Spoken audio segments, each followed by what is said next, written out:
was the university chaplain from the late 60s to the mid-80s in the midst of the civil rights struggle.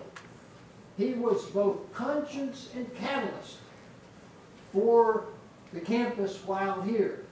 He also, I just had a chance to speak with him. He's 88 years old. He lives in Frederick and sends his regards. He is very appreciative of this lecture series, which was enabled by an endowment that we established, what,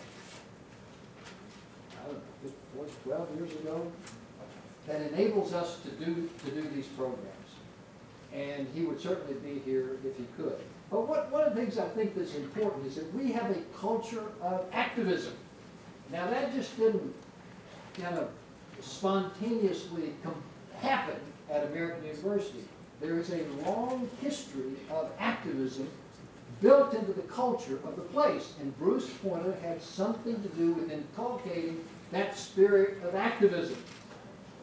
We used to say, we say that the students at American University not only want to study the world, they want to change the world. You want to not only study the world, you want to change the world. And what did Dr. King said? Darkness cannot drive out darkness. Only light can do that. Hate cannot drive out hate. Only love can do that. And I think Bruce Pointer's life was about bringing light and love and a sense of community and solidarity to American University. So we celebrate Bruce. We celebrate you being here. And when I think about people who have, I want to introduce, we're going to do the acknowledgement of the Eagle Endowment awardees. And Natalie, right, is doing that. So why don't you come up and do that, and then I will introduce the person who's going to introduce our speaker.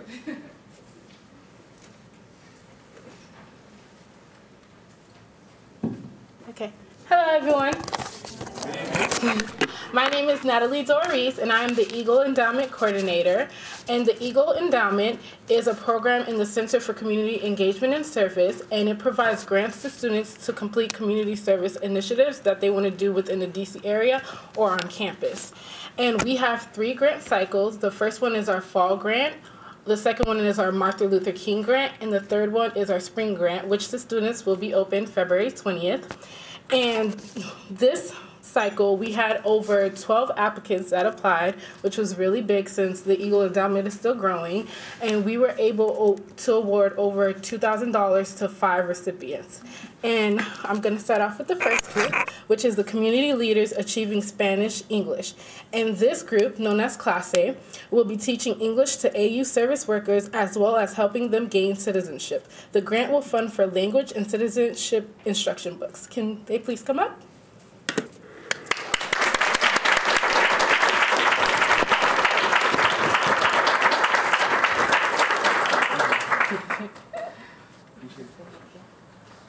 All right. Our second grant will be going to Lambda Zeta chapter of Alpha Kappa Alpha sorority. They did Lunch with Santa, which was hosted at the renovated Covenant House Child Development Center. This event allowed for 70 people in attendance to celebrate the Christmas holidays with their loved ones and others within the community. They provided food, drinks, and holiday decorations in order to make this event a joyous occasion. They also hired a Santa Claus to come in and distribute gifts to 30 toddlers at Covenant House. Can you guys please come up?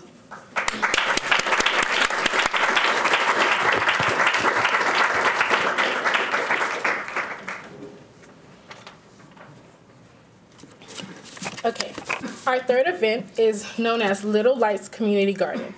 The student J.R. Denson will be working with a local pre-K after-school program in the Southeast DC called Little Lights, creating a community teaching garden. J.R. Denson, can you please come up?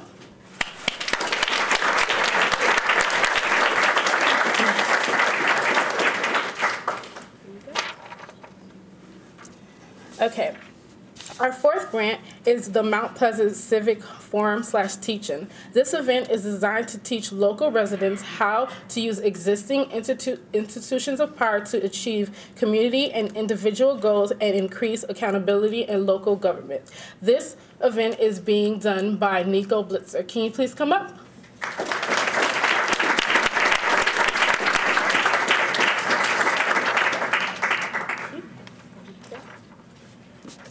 And the fifth event that we have, unfortunately, the grantee could not be here tonight, but I will tell you a little about it. It's called the College Access Program. And this grant allows at-risk youth to come to American's campus for one day and to learn about the college life here and to help provide resources for them to want to pursue want to pursue going to college in the future.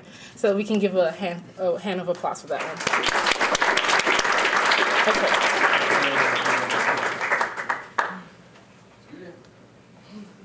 Okay, ready, set, okay, got it. Thank you so much. Thank you, Natalie, and congratulations to the Eagle Endowment awardees. Now, there's somebody else here in this room, well, a lot of people, but who have helped to drive, during his time at American University, helped to drive out the bad with the good, who is bending the moral arc of the university toward justice. His name is Charles Walker. Now, Charles Walker is going to introduce our guest, and I'm very honored and delighted that we can be joined by our guest. And I know that Rashad was speaking before, came a little early to speak with the men of empowerment and excellence. And one of the leaders of that is Charles Walker. He is a senior. He is a poli-sci major. He is has been very involved in a number of activities on campus. Fun fact about Charles, a triplet. He is a triplet from Pasadena. And Charles is going to introduce our very special guest. And Rashad, thank you. Charles.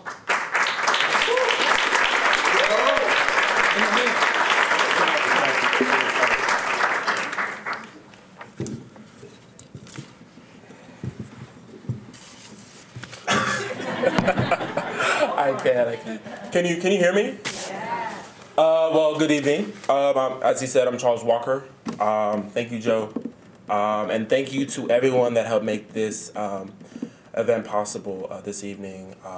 The provost, Fanta'a, Dr. Fanta'a, all the community leaders here. This is great. In our community in the past and to this day, we have seen how our consciousness, our passions, and how our strategic collective efforts have brought about immense change. Right now, we are going to hear from an individual that has demonstrated and continue to participate in the fight for equality. Rashad Robertson serves as the executive director of The Color of Change, the nation's largest online civil rights organization. Under his leadership, Color of Change has been at the forefront of issues ranging from fighting for justice for Michael Brown, Trayvon Martin, and Eric Garner, to battling attempts to suppress the black vote, to ending Pat Buchanan's tenure as a MSNBC analyst.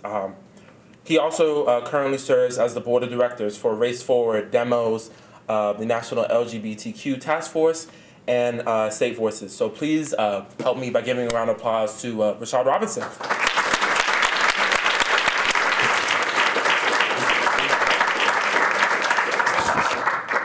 That was very generous. Thank you all. Thank you, Joe, as well for the invitation. And I'm not sure how many folks here know Joe, but every couple of weeks he would call or email or write to check in to make sure I was still gonna come or still gonna be here. That nothing was coming up that was gonna change the schedule, and I did everything I could to assure you that I would be here, and so I'm here. But I knew that I had no choice but to be here. So.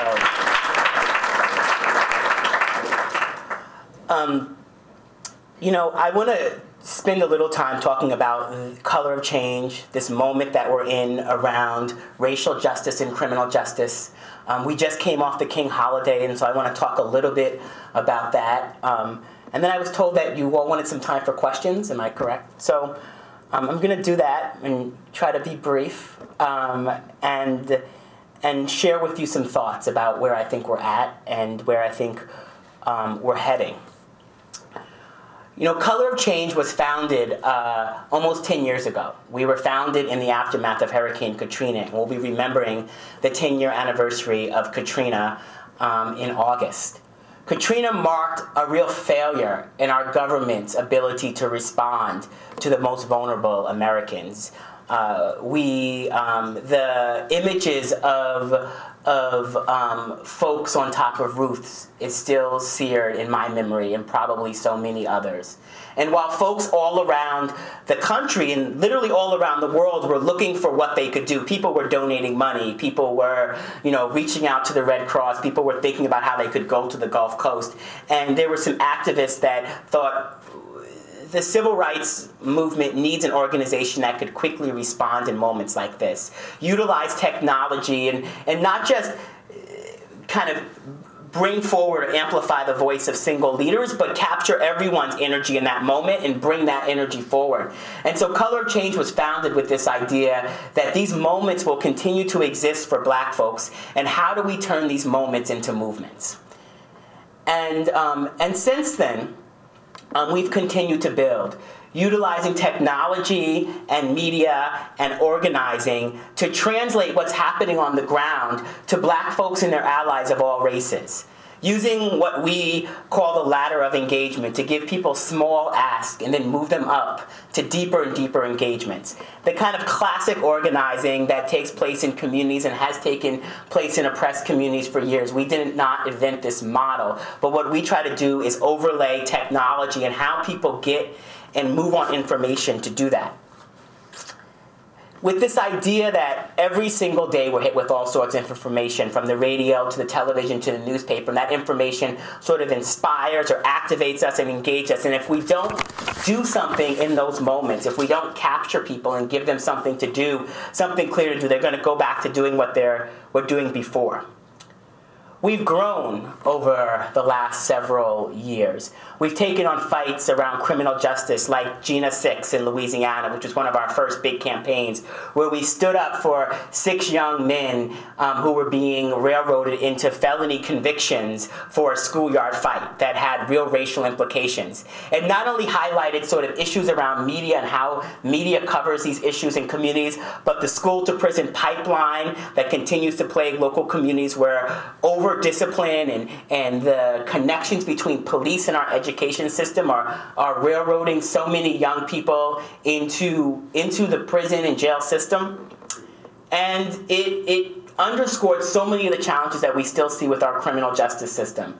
It was a huge moment for Color of Change because we were able to translate a story that was really local and take it national. 300,000 people took action with us. $275,000 was raised online to pay for the legal defense of those young men. 10,000 people showed up to the first big protest that we had in years in Louisiana, and that came after Katrina. And in the process, those young men, none of them received felony convictions. And in the process, Color of Change grew from an idea to a community of about 450,000 people that were ready to take action on the next issues.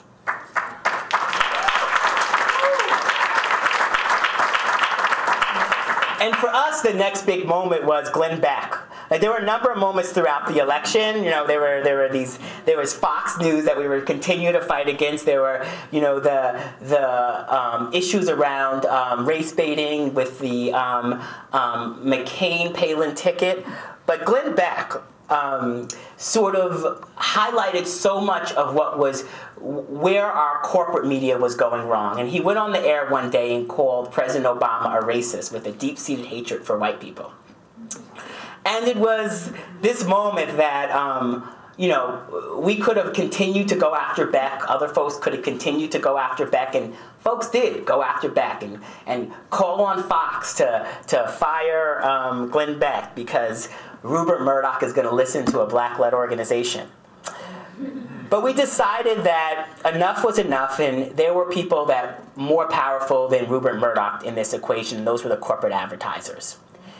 And so we started a 2-year campaign of monitoring the Beck Show every single day, capturing the video content of the advertisers, sending letters and meeting with the advertisers behind the scenes. And when they refused to leave, then we would mobilize our members against them publicly, going to shareholder meetings, calling them out on their social media platforms, mobilizing phone calls and letter writing campaigns. In the course of 2 years, over 200 advertisers left the Beck Show. It was sort of like whack-a-mole at the surface. Like one new one would pop up, and then we would pop the next one down. But we utilized technology to move quickly. Sometimes corporations would say, "Hey, we've pulled our ads. We listened to you," and the next day the ad would show back up, and we would send them the clip and say, "Hey, like we don't know what's going on, but you should probably check with your buyer." The last episode of the Glenn Beck Show was not poorly rated. In fact, it had great ratings. They just could not sell advertising.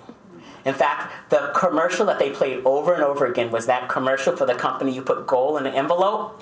You send it in and they send you back cash. It wasn't Honda or Toyota or Walmart or McDonald's or all the other corporations that had been sort of supporting Glenn Beck and supporting this show and supporting this platform. We are the only national black civil rights organization that does not take any corporate funding. And that allowed us to be able to run that campaign. And at every stage in that campaign, different corporations said there's different ways that we could do business. We could support your voter registration drive. We could support your work in local communities. And we told them, you know, you can support us by getting Glenn Beck off the air. You know, the next big campaign, and then I'm going to sort of move to this moment. The next big campaign that we ran was really, you know, a campaign that's been the signature of so much of our work over the last several years, and that's our work around the American Legislative Exchange Council, also known as ALEC. Most of us at Color of Change, the staff, had never heard of ALEC. But the voter ID law started popping up around the country. We're trying to figure out how to get at it. And I'm explaining these stories because I want to really underscore that for folks who may be in the room and who get our petitions or get our actions, it can sometimes seem like we're mad at everything, right? Sometimes I meet people on the train, like I get your emails and they're like, "I thought you were going to be taller or bigger." And so I say this to say that I want to really underscore the strategy and the thinking behind what we do and how we think about leveraging people's voices in this moment and how we think about technology. And so ALEC is happening, and these laws are popping up all over the country in Tea Party legislatures, and a rollback to everything that we knew about this democracy. I came into activism going into the voting booth with my grandfather. He would put me on his shoulders. I grew up in eastern Long Island. My family came from Cumberland and Gushland County, Virginia. My grandparents on both sides to work on the farm fields. And my grandfather never knew how to read or write. I didn't know that when we were going into the voting booths and I was reading the names to him. But so much of my experience and early experience around participation was civic participation, a community that was 10%, 15% black, and we had to organize for everything, to get someone on the school board, to get someone on the city council, and to be able to have that experience of going into the voting booth with my grandfather and thinking about that years later, running a next generation civil rights organization and seeing laws pop up that were intended to deny people like my grandfather the right to vote. we thought about going after the state legislatures, but we knew that we would have no voice, just like Rupert Murdoch. They weren't going to listen to us. We started to thinking about what next can we do. I'd go on MSNBC sometimes and talk about it and like be outraged like the rest of the progressives and liberals, but who cares after a while? And so we learned about this group, ALEC, that had been pushing these laws in states around the country. And we started looking at ALEC, and our strategic insight was that 98% of ALEC's money came from corporations. Corporations who every single day say, buy our products or use our services, were in back rooms helping this organization push these laws and a host of other laws, from the Arizona immigration law to laws that hurt workers to stand your ground laws. And we learned about the ALEC connection between stand your ground after Trayvon Martin. And our organization had been mobilizing for weeks and weeks and before we found out. We had hundreds of thousands of people on our petition. We were supporting hoodie rallies around the country. We were putting out volunteers on the ground to register people to vote at those rallies. We were thinking about all the things we could do to support this movement that was happening for justice for Trayvon Martin. But we had this campaign over here on ALEC around voting rights, and we had been having these behind-the-scenes conversations, much like we did on the Glenn Beck campaign. We were having these behind-the-scenes conversations with corporations who would get on the phone and say, hey, we support the left and the right. And we're like, there's not two sides to black people voting. And they would pause for a while. I would tell them stories about voting with my grandfather. At some point, they would get the senior level black person at the corporation to get on the phone and tell me stories about voting with their grandfather. And I'm like, well, this is going to be a problem for you to have to explain to the media, because I'm going to explain it and then you're going to explain it. People are just not going to understand what you're talking about. So we gave Coca-Cola 48 hours to pull out of ALEC, and we showed them the website. We showed them what everything was going to look like. We said, from a strategic perspective, we were thinking about how could we move quickly and then move on the next corporations. Coca-Cola ignored us 5 hours later after we went out to our members in the media, explaining all the back and forth, sharing all the letters, going through the back and forth conversations. 5 hours later, Coca-Cola called us and said, we are pulling out of ALEC. Please stop having your members call. Over the course of the next several weeks, we were going after corporation after corporation. I would sometimes be on TV talking about our next target, and the producers would come in the ear and say, actually, we just got a note saying that they pulled out, or one time a corporation pulled out of ALEC over Twitter to me, which was new. All that to say, we're up to 90 corporations that have left the American Legislative Exchange Council. We left them with a nearly $2 million budget shortfall. They had to end their committees working on voter ID and stand your ground. They no longer work on those issues.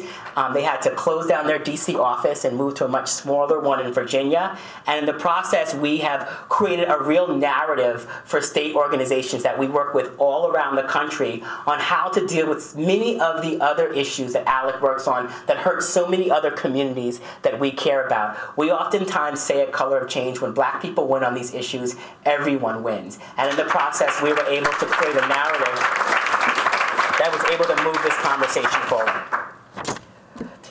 So that brings us to this moment that we're in. I've been thinking a lot about this because of an organization that utilizes technology.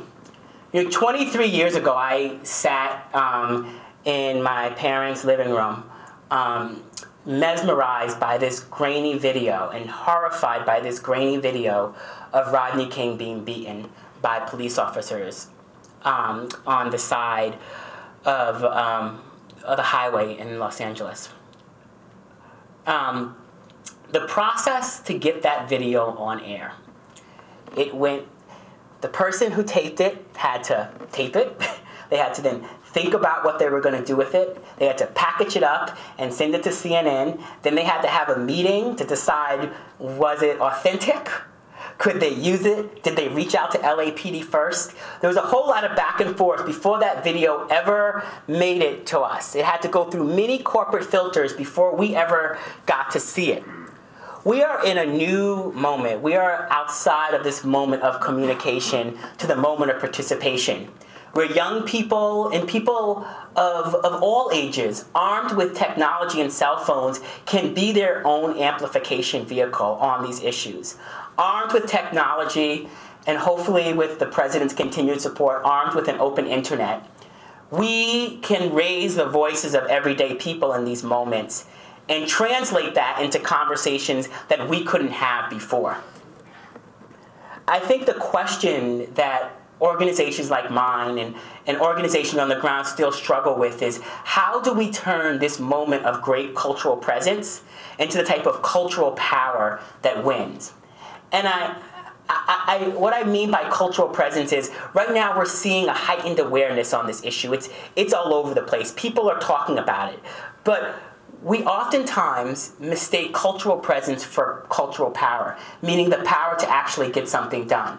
An example of this is in the late 90s and the early 2000s, we saw a lot of movement around sort of gay issues in the public consciousness. We saw TV shows sort of, being more unapologetic in how they moved gay content. You saw people talking about sort of LGBT issues in a new way. That was cultural presence.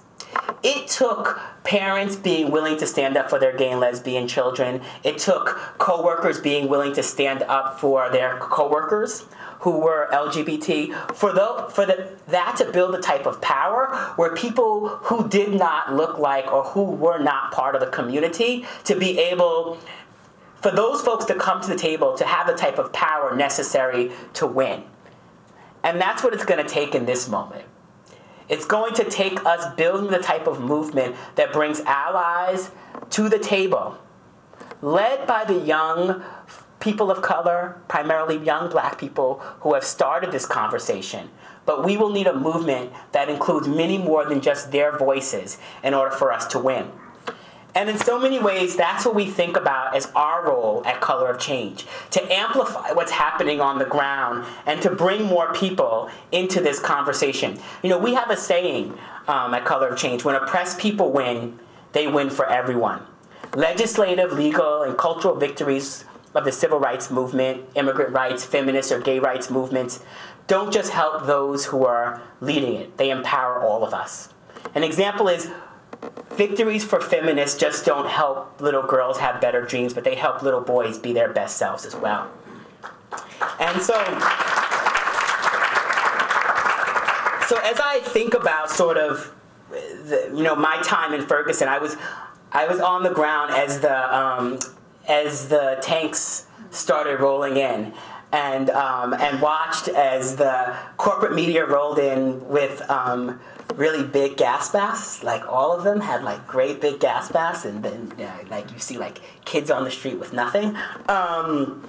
But the media was forced to pay attention. There's been an opening created, much like the openings we saw in some of these other movements that we've seen over the last several years, like Occupy. The question is how do we translate that? And so some national issues that are on the table, and I'm going to wrap up soon to leave us for questions, but I just want to leave us with sort of some national demands, the things that we're working on, the things that you can come to Color of Change and join the movement. A lot of times people are saying, what do those young people actually want? Like, do they not have demands? There are demands. The demands are in front of the Justice Department. The demands are in front of the president. And then there is a great opportunity as we head into this new Congress for some bipartisan legislation. Some of it because of the economic dynamics that we're facing, and some of it because of I think some people have come to realize that what we are doing here in this country with mass incarceration is not sustainable in any way, shape, or form. We need a national database on police killing. We do not have one. Local law enforcement are not compelled in any way to report when someone is killed in their custody. So we have really no transparency into how this issue is dealt with. There are laws in the book that they have to keep track of it. But the funny thing about some government laws is that it's not enforceable. So there's no mechanism. So you'll have places where we probably already have real structures of accountability that report these type of things. And the places where we have really sweeping problems don't report anything. We need to change how police are prosecuted when there is a problem.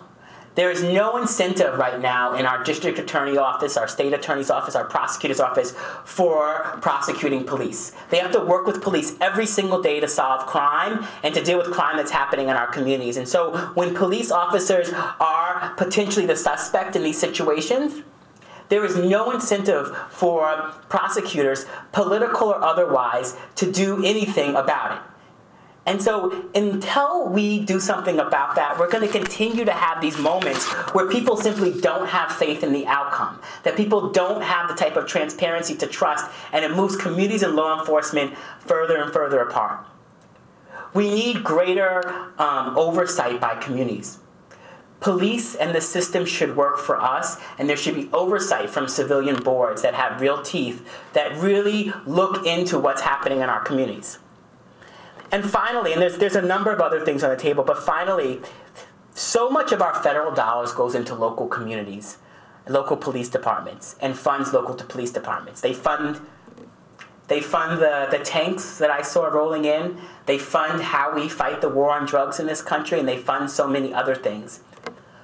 But there's so little we do to incentivize good policing. And an example is the first question that local law enforcement have to ask. The first question that local law enforcement have to answer when they're filling out those federal forms is, have you increased drug arrest? Not, did you need to increase drug arrest? Not, where did you increase drug arrest from? It incentivizes going into poor communities and marginalized communities and increasing drug arrest in order to get more federal dollars. These are all common sense things that hopefully will be done by our federal government. Many of these things can be done without congressional approval, but need the type of energy and movement that only movements can provide. Next week, I'll be going to testify in front of the President's Commission on Policing, and bringing these issues forward along with a number of other activists, helping to bring the voices of the nearly 1 million folks that have signed the Color of Change petition from all around the country, bringing those voices to the table, helping to amplify and pushing the administration to do all that they can do. I want to close out this section with 2 points. I talked about policy, but there's also a cultural conversation that we need to be having. And at Color of Change, we're concentrating just as much on culture as we are on policy and politics. It's why we went after the TV show Cops and got it canceled after 25 years on TV. It showcased a glorified version of the war on drugs. We told the folks at Fox during one of our meetings that if they really wanted to go after real crime, they would film cops on Wall Street, or they would film cops on Capitol Hill, and they'd get after some criminals that really hurt our communities. But during the back and forth with Fox, they said to us, we could diversify we were looking at ways to diversify how we film this show. And we're like, going after more poor white people is like not going to really help us. It's not like it's not going to make us feel better. It's not going to if you're not talking about filming cops on the Upper East Side. So we're not going to be really happy. But we're, at the end of this year, going to be launching an office in Hollywood to take some of the work we've been doing with pushing against scripted television and reality television and bringing that to a more concrete place, having sort of clear work specifically around pushing around positive images, pushing back against negative images, but as a total, calling for a more diverse, more holistic representation of Black folks in the media. We are launching a news media monitoring project with Media Matters this year, where we've already started with the New York market of monitoring their crime coverage by race and then connecting that to crime that actually happens. We just handed back report cards to all 4 networks who all over-index on Black crime. So they all showed more black crime, significant more black crime than was actually happening in their communities, and now challenging these newsrooms to think about how their decisions are made, who's making the decisions, how did they come to them, and how do they make some real change. But without transparency, that doesn't happen. I want to finally just address, because so much of what I've actually get pushback on is I've been doing TV and call-in radio and avoiding having to do Fox. They call every single week. They threatened to do a story on us not doing Fox because we're scared. And, you know, I just want to read a piece from one of my favorite pieces of writing. It's the letter from a Birmingham jail. And there's been so much pushback against the young people who have drawn a line in the sand and opened up a national conversation. As I have been doing this work for a number of years and seeing and hearing the stories in local communities, the killings or the police abuse, something different happened in Ferguson than happened other places. The young organizers who translated their pain, their anger, and their energy into something bigger and an opportunity for organizations like mine and all of us in this room to sort of remake how we do justice in this country, they should be commended. And I think about that as I think about this piece from a letter from a Birmingham jail, where a group of white clergy members wrote Dr. King a letter pushing back against his nonviolent civil disobedience, calling on him to sort of back down some, that this was not the right time, that his tactics were causing too much pain and animosity, and that they were, gonna, potentially have real problems and damages, and people were gonna get hurt. He said, "You deplore the demonstrations taking place in Birmingham, but your statement, I'm sorry to say, fails to express a similar concern for the conditions that brought about the demonstrations. I'm sure that none of you would want to rest content with the superficial kind of social analysis that deals merely with the effects and does not grapple with the underlying causes. It is unfortunate that demonstrations are taking place in Birmingham, but it's even more unfortunate that the city's white power structure left the Negro community with no alternative." He goes on to say, "I wish you had commended the Negro sit-inners and demonstrators of Birmingham for their sublime courage, their willingness to suffer, and their amazing discipline in the midst of great provocation. One day the South will recognize its real heroes. They will be the James Merediths with the noble sense of purpose that enables them to face jeering and hostile mobs, and with the agonizing loneliness that characterizes the life of a pioneer. They will be the old, oppressed, battered Negro women, symbolized in a 72-year-old woman in Montgomery, Alabama, who rose up with a sense of dignity and with her people decided not to ride segregated buses, and who responded to those who inquired about her weariness. My feet is tired, but my soul is at rest. They will be the young high school and college students, the young ministers of the gospel, and a host of their elders, courageously and nonviolently sitting in at lunch counters and willingly going to jail for conscience sake. One day the South will know that when these disinherited children of God sat down at lunch counters, in reality they were really standing up for what is best in America." What I hope all of us do in this moment, as we think about our opportunity wherever we are, whatever place we're in, whatever access we have to be engaged, is that there is no guarantee that we're going to see change in this moment. That we're going to turn this cultural presence, this moment of great presence, into the type of power to deliver change, that we'll be able to look back 5 or 10 years from now and say, this is the moment where we made Black Lives Matter. But, these young leaders who opened up this national dialogue deserve and need for us to do all we can to support this moment and to support sort of what lies ahead, so that when we think about how we wrote this story, we can see ourselves and see our work inside of it. Thank you very much.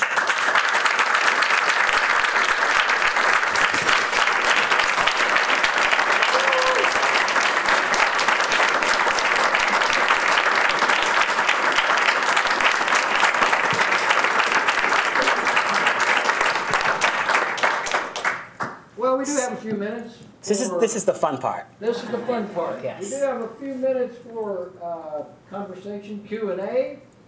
I think we have a dramatic illustration that the color of change is changing the color of America, or something like that. Changing people of color of America. And so I thank you very much, Rashad. Thank you. I think we've all feel this is it's a call to action. So we have a question. Is this? Hi. Thank you, sir, for coming. Yes. It's really great to be in your presence. I'm Barbara Ween. I teach here, and it's only one in about 10,000 people that are really a brilliant strategic thinker, and you're one of them. Thank you. So thank you. Thank you for visiting AU. I just had my students read Letter from a Birmingham Jail, and read all the statistics on Ferguson and the cradle to prison pipeline, and they're ready to step up. Lots and lots of young people, they want to be allies, and they're looking for a handle to act. These are white students for the most part. So they're looking for leadership from their brothers and sisters here on campus and from folks like you. I have one thing I wanted to share with you and one question. The New York Times is reporting that Eric Holder has decided not to indict the officer in Ferguson. A lot of people feel betrayed by that. And the other thing is that we are organizing truth-telling hearings in St. Louis, in the Ferguson area. Yeah. So lots of people who have been brutalized by the police are coming forward, and we're just going to hold our own grassroots citizens hearings there, and we're hoping to replicate that all around the country. This is based on what happened in Chicago from the 70s to the 90s, where young black men were being tortured by 26 police officers, and they issued their own white papers and held their own hearings that eventually went to the United Nations and got an indictment and prosecutions. So I just wondered how we could work with Color of Change to publicize those truth-telling hearings, those storytellings in communities around the country. Well, thank you for that. Well, we should talk because I think that that's all great, and there's people that there's people that we've been working closely with who, if you're not connected with them on the ground, would be really important to be connected.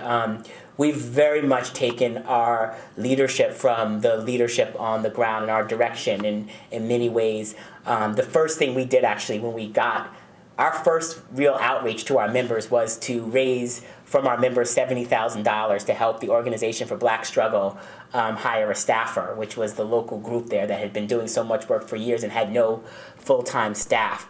And so my recommendation is whatever we do is how we build a type of infrastructure locally so that folks who live in those communities can continue to organize when the spotlight sort of this moment goes away, but all of the issues don't. In terms of so we look forward to working. You know, I say Color of Change is a Black-led organization that is made up of Black folks and their allies of every race. And so, a Color of Change member, can be anyone and is anyone. And depending on our campaigns, we very much think strategically about how to amplify and leverage our members' voices. In the midst of the Trayvon Martin moment, we started looking at through the zip codes and other things that were coming in from people signing our petition. We can tell that a lot of people who were signing the petition were not sort of our classic members. They were not Black folks. And so we went out to a lot of those folks with this letter to the editor tool that we had built, where you put your zip code in and you can pull down, and you could automatically submit a letter to the editor to your local newspaper, asking those new members as a next step to start writing letters to the editor about this moment, why they cared about it, so that they could talk to folks that look like them. We couldn't tell exactly what race people were, but there's a lot you can do with demographics and geography still in this country because of how segregated we still are, that we could do. Finally, getting the federal government to step in these moments with indictments it's a very high bar, and we knew that from the beginning, and that is why the reforms that we are pushing for are so critical, because we know this moment around Michael Brown and Ferguson happened, but there are Fergusons all around this country that happen every single day. And if we don't leverage this moment for real systemic change around the country, if we would have seen victory for justice for Michael Brown as the only sort of piece of this, then like that would have been incredibly short-sighted. I think it's going to be very hard for the family. We've definitely heard the reports coming out. We've been back and forth with the Justice Department today, you know, the New York Times did change some of its story. So online, some of the words were then changed to not be as clear about what they knew as that they didn't retract the story, but they definitely have changed some of the wording. I think that their probably initial report is probably correct, but the story is not fully over yet, although tomorrow morning it could be.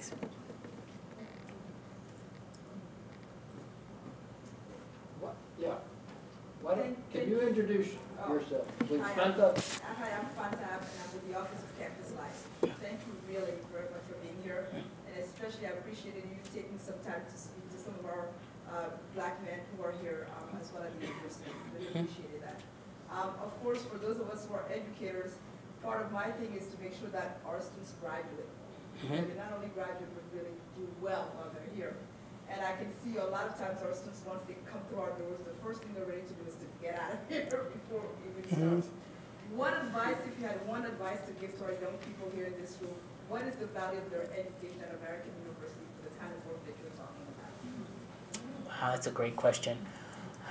I think the mix of what you learn in the classroom and the opportunity to apply that to the real world. I told a story when we were all talking. I'm the first in my family to go to college, and when my parents were moving me into the dorms, you know, they're like, you know, trying to act like they knew what was going on and what they had like read a couple of books, and they're like annoying me. They're like you know, explaining to me different things. And I'm like, just be quiet, just be quiet. But I remember my mother saw the only other black kid on my floor, and saw his mother in the elevator, and all of a sudden now we're being introduced, like that we should know each other, and I was annoyed by that too. I was like, come on, just let me like have my own life here. But Michael is my best friend to this day. He runs my brother's keeper for President Obama, and is a cabinet officer for the Obama administration, and runs. Even on campus, Michael would sometimes be in the president's office when I was outside protesting. And we that still sort of happens. But the relationships and the ties that you build in these moments are as important as and sometimes as important as what you learn. And so I say that the mix of these years that you will have in a place to think and grow and be around people who are doing that at the same time in the same place, you will not get that time again, and you won't have that type of time again. And then you go out into what people call the real world, and you have to translate that in ways. And so I say, get as much out of this moment and this experience and the opportunity to be connected with other folks, because you will be able to use it in ways that you can't possibly know right now. Thank you. Caleb, you got a question? Do you have a question? You always have a question. I always have a question. Well, I'm glad. Yeah. Education, again. There's some phenomenal statistic, I probably have it off a little bit, but most African-American children in this country, prior to coming to college, attend a school that's more than 90% African American, meaning we have tremendous segregation, particularly in a low-income community in America. I'm thinking of a guy who came to my classroom recently in a high school, segregated high school, named Bob Moses, a great civil rights leader from the 60s. He's on a kick where he runs the algebra project. He says it's as important today to learn algebra as a young person as it was to get the right to vote at 65. You can't be a full participant, go to college in this society, without being much better in academics than the average kid is getting. What are your thoughts about the challenge for people of color on middle school and high school education? And as you were speaking, just as a side note to this, I think the ALEC is quite involved in pushing charter schools and getting public dollars out of the public schools and into the charter schools. So it might be a match for your organization. What are your thoughts on pre-college education for African Americans? Yeah. It does go to this issue of the privatization of America, right? The corporate control over so much that is happening. 1980 was the high watermark in terms of diversity in public education. So, like, the work to integrate public schools, which then translated into folks being able that, we didn't have sort of education deserts the same way we had them, but they looked a little different. And so in 1980, then we started to go backwards. They said we had done enough, and our schools started to sort of resegregate in this country. And in the process, we saw the movement to privatize, to extract dollars out of what was one of the great achievements of this country, which was its public education system.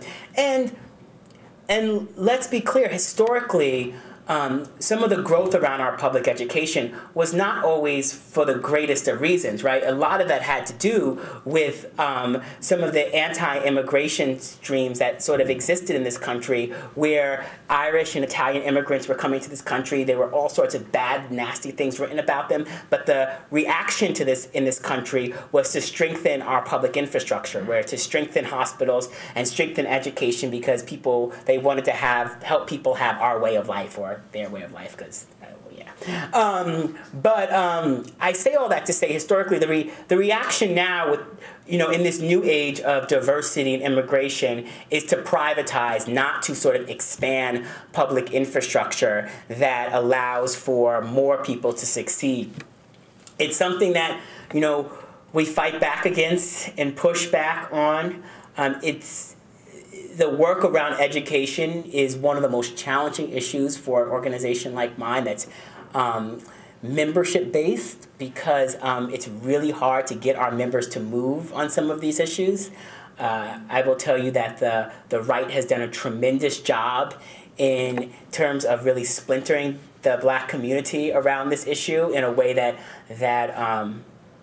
can make it really challenging. And just to be completely honest, I have not figured out the silver bullet to work on a host of issues that we care about, and that is clearly one. So we cut around the edges, a lot of it, to try to start using the edges to educate people, because what we don't do at Color of Change is just put out statements because we care about something. It makes us weaker long-term on the things that we can win on. So if we don't have our members behind us, if we can't actually mobilize people, if we can't get people to meet with their representatives or make phone calls on issue or care about it, then we can't really move on it, because we actually have no power in that situation. So then we have to go back to the drawing board and figure out, how do we get some power? I think that's what we're trying to do. So we're going to be running a campaign this year on for-profit higher education. And really going after some of the for-profit higher education with this idea that the corporations that are behind a lot of that, the lobbyists, the ways in which those dollars moved, is very much connected to our K through 12 system as well. They are sort of the same villains, and if we can sort of build up a really strong narrative around who are our targets in this conversation, we can do the type of political education that'll help us win, hopefully, down the road, or have some movement. Does that make sense? Yeah. Yes. Okay, so my question is, what advice would you give to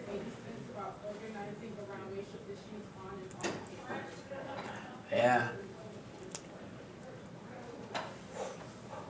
Well, first, I would say to not listen too much to people like me, like who are like, you know, put on ties and have to go to an office. I don't put on a tie every day, but like put on ties and go to offices and like do this work for a living and think through like, so like listen to us some, but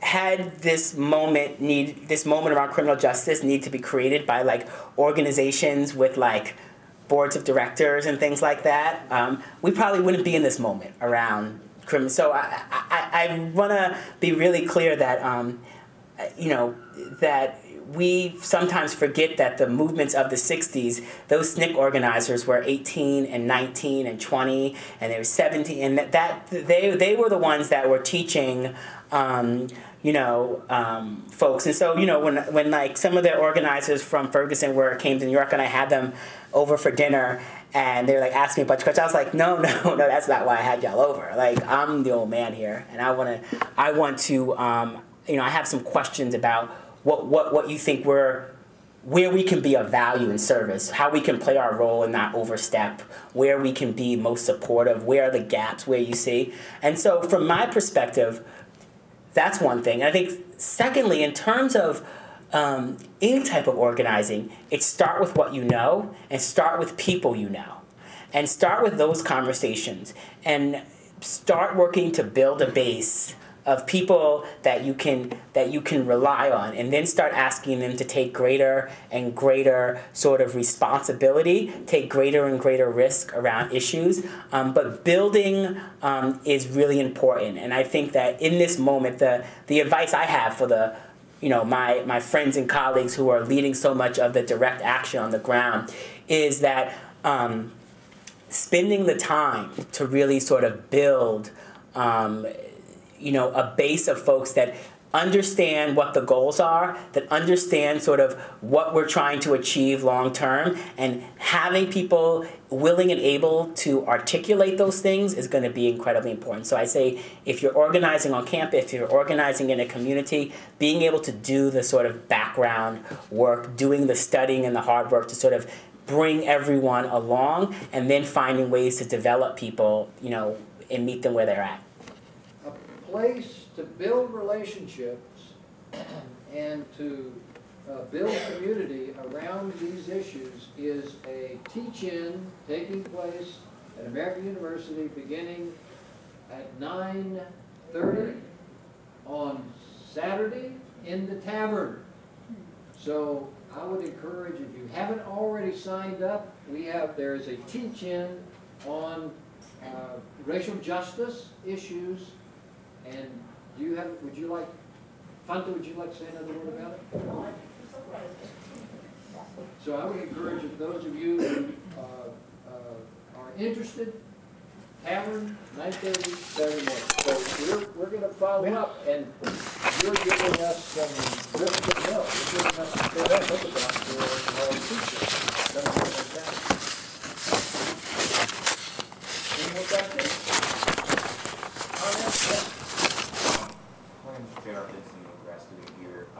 And I kind of feel you sound the opposite of how I feel on a lot of these issues. I feel like I'm technically not that old, but already feel jaded and very fatalistic that real change is not possible. You look at all the money and the moving parts and the political power on the other side of these issues. And so my question is how do you, I'm assuming you feel the way you sound. Mm-hmm. How do you, you've done this so long, how do you maintain that? So if you have like any kind of secrets, because I feel like I'm already losing it losing that feeling. So yeah, that's a good question. No, this is very authentic. I'm like, I guess if like I could actually act, I'd probably maybe do that. How do I remain up? You know, like I said, I like went into a voting booth with a grandfather that couldn't read or write. And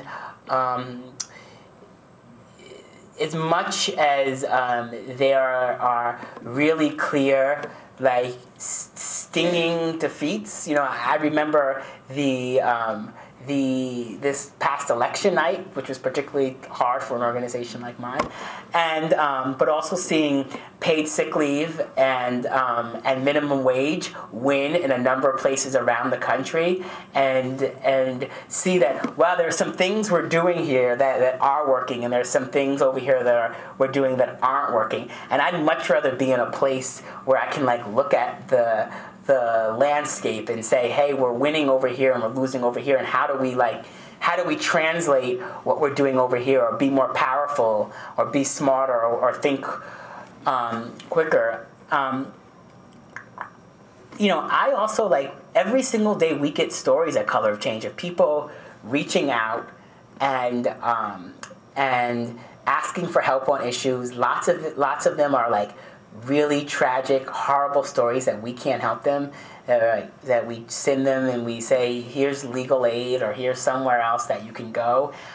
But people reach out because people want to be heard, they want to be counted, and they want to be visible. And they want to do so equally, regardless of whether they're privileged or vulnerable, majority or minority, or in favor or out of favor with those in power. And that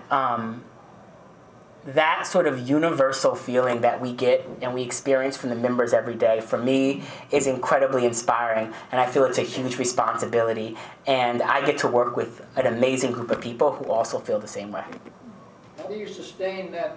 And I take some vacations every once in a while, and you know, like, I try to eat healthy. Like, I mean, they're you know, and I probably will not be the executive director of Color of Change 10 years from now. Like, this is not a model where this is a lifetime job, right? For me and for my staff and for what we're trying to build here, this is something that is, I think, incredibly important, that what we're building is a structure and an organization that can live beyond any leader. And so I've also am very clear that it's not about me, that I have a job to do right now, but someone else will come in and someone else can do it. Can I say this? The big first William Sloan's coffin. Remember the old timers will remember William Sloan's coffin. And I'm going to quote William Sloan's coffin. He was the chaplain at Yale for many years during the Civil Rights struggle. And he said, I love the recklessness of faith. First you take a leap, and then you grow wings. And I think Color of Change is taking the leap, and as a consequence of taking the leap, the wings. We're trying. Yeah. You do by doing. Any other questions, comments? Yes. My name is Daryl Gorman, lawyer here in D.C.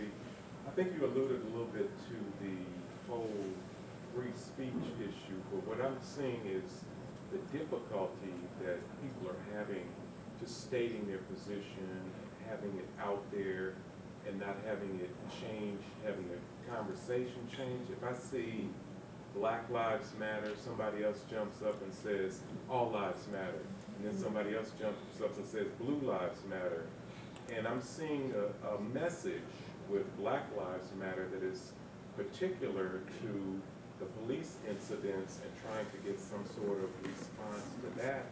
But when I see these other conversations, I'm not disagreeing with the other conversations, I'm just saying that they're totally different, but the media is putting them all together like it's just all part of one big conversation. Yeah.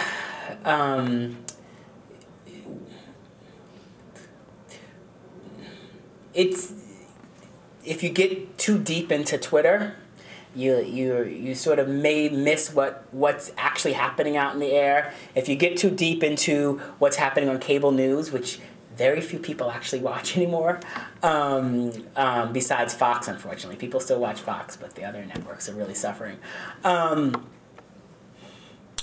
So from our perspective, these are all echo chambers, right? They're all like places, and I'd much rather be in a place where people are responding to our message than we're responding to theirs.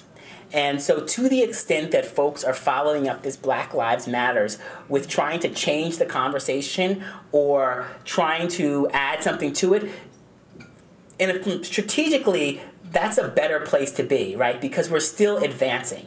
And so from my perspective, it is about, utilizing this moment to continue to amplify, to continue to push, to allow, to understand that anytime you step out on an issue, I remember in the midst of the ALEC work, Edelman PR got hired by ALEC to basically turn Color of Change into the Black Panthers and me into Angry Black Man, and spent time. They had articles that were coming out that I was like, I don't even know where they found this picture. They took the smile out and everything, covered up my dimples. But we were in a place where other people were responding to us. And we made a strategic choice to not go after that, but to keep pushing our message. And so we are in this space where there's so much stuff flying around. There's so much information flying around. And sometimes it's really hard to make sense of what's actually breaking through and what is just stuff out in the air. And from my perspective, I oftentimes use this idea that when people are starting to have to respond to us, when they start to push back against what we're doing, when they're starting to focus on traction we're having around an issue, then that's the time to both sort of redouble and also think about how do we sort of move things to the next level.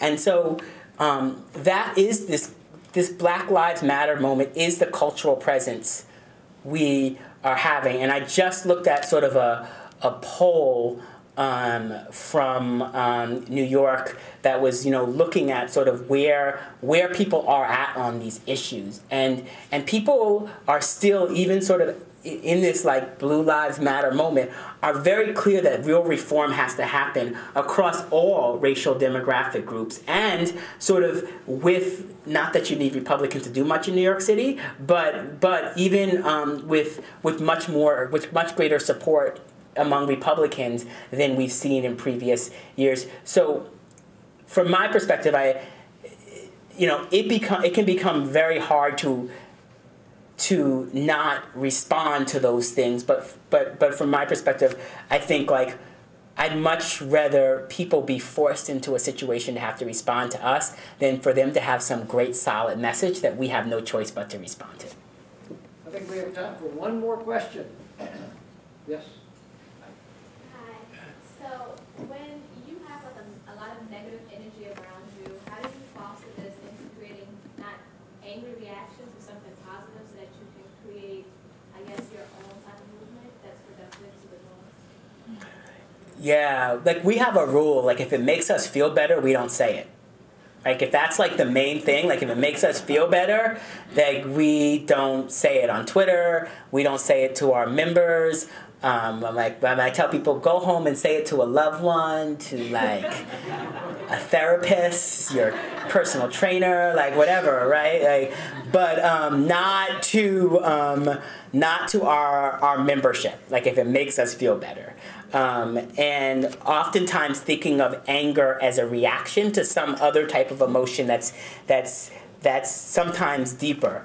It doesn't mean that there are not times where I'm we could have been a little we could have elevated that a little more. There are not times where I look at stuff that we've written or sent out, and if we had 24 hours more, it would have been more eloquent. That we're definitely not above mistakes, but I think what we really try to do is concentrate on helping people make sense of the world, the moment, and giving people something clear and strategic to do with the energy. So when people are having their reaction to moments that are happening in the world, it's our responsibility to give folks something to do. And that does not mean that when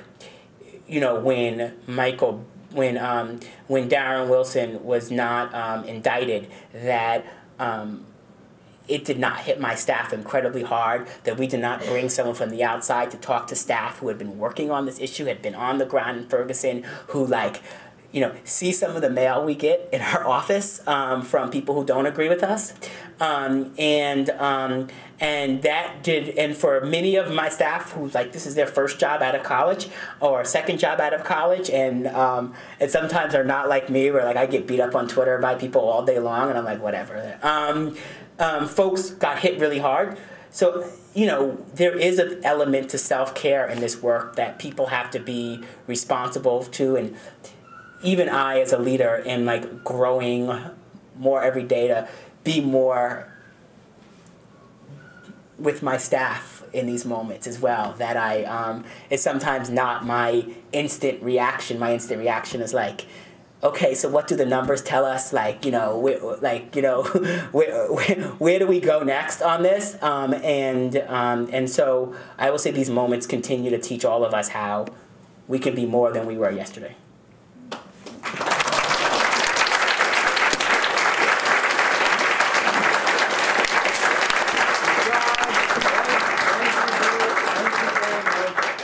Helping us think about how we can amplify our voices, and frankly, think about what our voice is. Yes. I think you have helped us figure out what our voice is, as well as help us think about how to amplify that voice when we find that voice. So, it is your presentation is a gift to us. We're very grateful to you. I'm very grateful. We're very grateful, Christine Gettings and I at the Case Spiritual Life Center are very grateful for you coming. And I saw Charlie Parker here from the Falls Memorial United Methodist Church, who's our partner in this. Thank you much. Thank you very much, Charlie. He's the senior minister of the big church across the street. So, again, thank you very much. I think Rashad's going to stick around for a few minutes, and we do have some refreshments in the back. Thank you.